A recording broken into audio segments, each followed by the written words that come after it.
warahmatullahi wabarakatuh. Kaifa halukum? Bagaimana kabarnya anak-anak? Alhamdulillah, luar biasa, Allahu Akbar. Anak-anak kelas 2, kembali lagi kita bertemu untuk belajar dari rumah mata pelajaran Pendidikan Agama Islam dan Budi Pekerti kelas 2. Materi yang akan Ibu sampaikan kali ini yaitu kisah Nabi Yakub alaihi salam. Namun terlebih dahulu seperti biasa, sebelum pembelajaran dimulai kita berdoa sebelum belajar terlebih dahulu agar ilmu yang disampaikan bisa diserap dengan baik. Oke, angkat kedua tangannya, satukan di depan dada dan kita doa sama-sama yuk. A'udzu billahi minasy syaithanir rajim. Bismillahirrahmanirrahim. Raditu billahi rabba wa bil islami dina wa bi Muhammadin nabiyyan wa rasula. Rabbi zidni ilma warzuqni fahma. Amin. Kisah Nabi Yakub alaihi salam.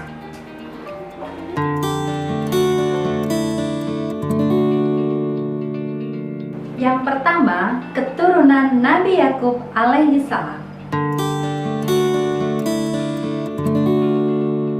Anak-anak kelas 2 yang solih dan solihah, Nabi Yakub adalah anak Ishak bin Ibrahim. Beliau diutus Allah ke negeri Kan'an sebagai rasul untuk menyeru manusia agar menyembah Allah Subhanahu wa Ta'ala. Dan menurut riwayat lain, beliau diutus di sebuah desa yang bernama Nablus. Beliau memiliki kesenangan atau hobi yaitu bercocok tanam dan beternak. Keturunan Nabi Yakub banyak sekali. Mereka mempunyai sebutan Al-Asbah, artinya kabilah Bani Israel.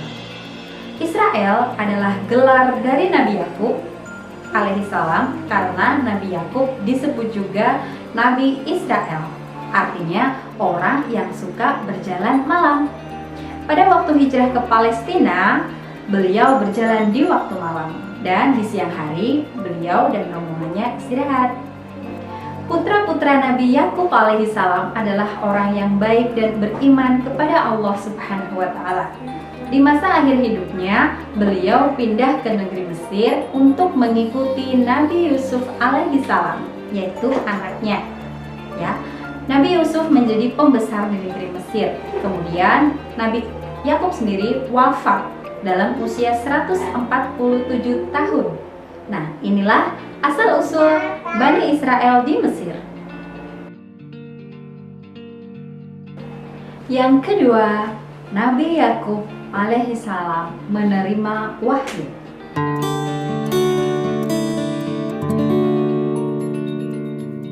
Dalam perjalanan hijrah, beliau tertidur di atas batu, kemudian bermimpi. Dalam mimpi tersebut, Nabi Yakub menerima wahyu Allah yang berbunyi, "Aku Allah, tiada Tuhan melainkan aku. Aku Tuhan engkau dan Tuhan Bapa engkau.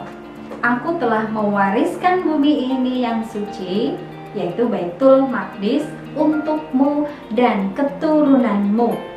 Dan aku memberi berkah padanya, dan aku berikan engkau kitab, pelajaran, hikmah, dan kenabian."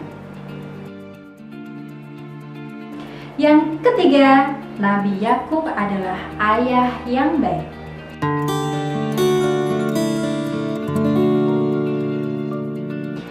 Nabi Yakub alaihissalam adalah seorang ayah yang dijadikan teladan. Beliau mendidik anak-anaknya dengan pendidikan yang baik, memberikan nasihat kepada mereka, dan menyelesaikan masalah mereka.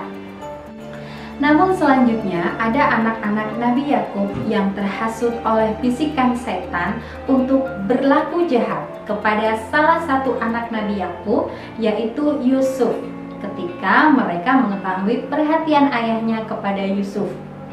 Sampai-sampai anak-anak Nabi Yakub itu mereka hendak membunuh Yusuf dengan cara melempar Yusuf ke dalam sumur yang jauh agar dibawa oleh kafilah yang lewat dan dijadikan budak. Ketika Yusuf tidak kunjung pulang, Nabi Yakub alaihissalam bersedih dengan kesedihannya yang sangat dalam karena berpisah dengan putranya.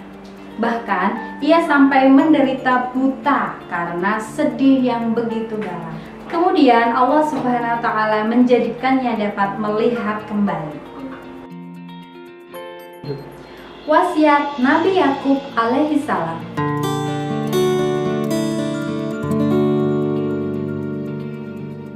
Di dalam Al-Quran dinyatakan Nabi Yakub telah memberikan wasiat. Hal ini diceritakan dalam Al-Quran surat Al-Baqarah ayat 133 yang artinya, apakah kamu menjadi saksi saat maut akan menjemput Yakub alaihissalam ketika dia berkata kepada anak-anaknya, apa yang kamu sembah sepeninggalanku? Mereka menjawab, kami akan menyembah Tuhanmu dan Tuhan nenek moyangmu, yaitu Ibrahim, Ismail, dan Ishak, yaitu Tuhan yang Maha Esa, dan kami hanya berserah diri kepadanya. Ayat di atas menjelaskan bahwa saat Nabi Yakub menjelang wafatnya, Nabi Yakub sempat berwasiat kepada anak-anaknya. Wasiat itu menegaskan agar anak-anaknya senantiasa menyembah Allah Subhanahu wa taala, Tuhan yang Maha Esa, dan tidak menyekutukan yang lain.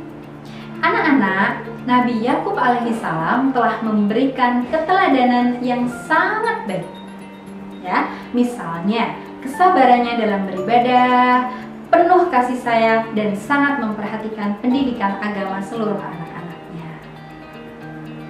Nah, anak-anak, sekian dulu pembelajaran kita kali ini. Mudah-mudahan apa yang Ibu sampaikan dapat bermanfaat dan bisa kalian praktekkan di rumah. Kita tutup dengan membaca hamdalah bersama. Alhamdulillahirabbil alamin. Wassalamualaikum warahmatullahi wabarakatuh.